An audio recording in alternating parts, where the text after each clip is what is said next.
আমি নামাজের মধ্যে যখন দাঁড়াই অনেক সময় সূরা পড়ি মনে মনে, কিন্তু নামাজে ঠোঁট নড়ে না। ঠোঁট না নড়িয়ে কেরাত পড়লে, সূরা দোয়া পড়লে নামাজ হবে কিনা উনি প্রশ্ন করেছে। একাকী নামাজ আদায়কারী এবং ইমামের জন্য ফরজ নামাজে প্রথম 2 রাকাতে এবং সুন্নত নফল নামাজের প্রতি রাকাতে কোরআনের যে কোনো জায়গা থেকে কিছু অংশ পড়াটা ফরজ। পড়া ফরজ। কি করা? পড়া, মনে মনে না, জবান দিয়ে। পড়া কি মনে মনে হয়? আপনি মনে মনে ফিজিক্স পড়তেছেন, মনে মনে কেমিস্ট্রি পড়তেছেন, মনে মনে কোরআন পড়তেছেন, তো আপনি পড়তেছেন কিভাবে? এটা তো জিহ্বা তো নড়াইতে হবে, ঠোঁট তো নড়াইতে হবে। সূরা ফাতিহা পড়া ওয়াজিব। সূরা ফাতিহার পর কোরআনের অন্য জায়গা কমপক্ষে ছোট 3টি আয়াত বা বড় 1টি আয়াত পড়া ওয়াজিব।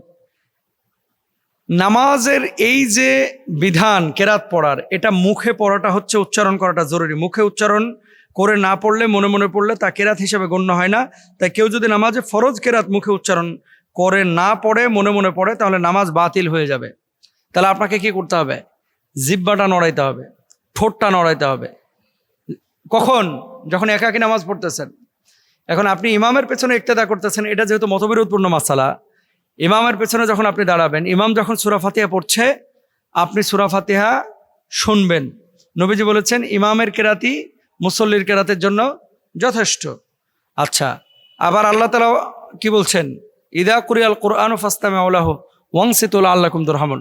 যখন কোরআন তেলাওয়াত করা হয় তোমরা নীরবে শোনো। তা আপনি শুনবেন। এখন শোনার পরে নবীজি আবার বলেছেন লা সালাতা ইল্লা বিফাতিহাতিল কিতাব, যে সূরা ফাতিহা ছাড়া তো কোনো নামাজই হবে না। তাহলে এখন বলবেন যে আল্লাহ বলল শুনতে, নবীজি বলতেছেন পড়তে, আবার ইমামের কেরাতেই মুসল্লির জন্য যথেষ্ট। এত পেঁচগোস্ত বুঝি না। মূল কথা হচ্ছে ইমামের পেছনে যদি আপনি শুনেন আপনার নামাজ হয়ে যাবে। এখন পড়তে চাচ্ছেন, এটা জায়েজ। ইমাম বলছেন আলহামদুলিল্লাহি রাব্বিল আলামিন বলে থামলো, আপনি ওই সময়টা আলহামদুলিল্লাহি রাব্বিল আলামিন বলে ফেলান, নামাজ হয়ে যাবে। আর যদি না পড়েন তাও আপনার নামাজ হয়ে যাবে, যদি ইমামের পেছনে ইক্তেদা করেন। একাকী নামাজে অবশ্যই আপনাকে ঠোঁট নড়াইতে হবে, অবশ্যই আপনাকে জিহ্বা নড়াইতে হবে। জিহ্বা না নড়ায়া, ঠোঁট না নড়ায়া এটা কোনো নামাজ হয় না। মনে মনে ইচ্ছা করতেছেন যে আমি ভাত খাবো, ভাত খাইয়ে নিলাম, আপনি হাত দিয়ে লোকমা তুললেন না, মুখে দিলেন না, চাবাইলেন না, এটাকে ভাত খাওয়া বলে না, তাই না?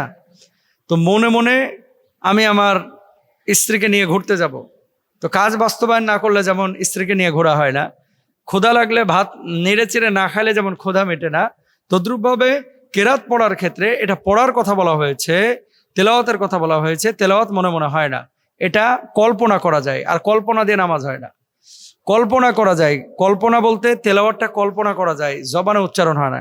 এই জন্য আমাদের প্রত্যেকেরই উচিত জবানে উচ্চারণ করে কোরআনুল কারীম তেলাওয়াত করা। আর যখন কেউ তেলাওয়াত করছে তখন তেলাওয়াতটা শোনা। আল্লাহ তাআলা আমাদেরকে বোঝার তৌফিক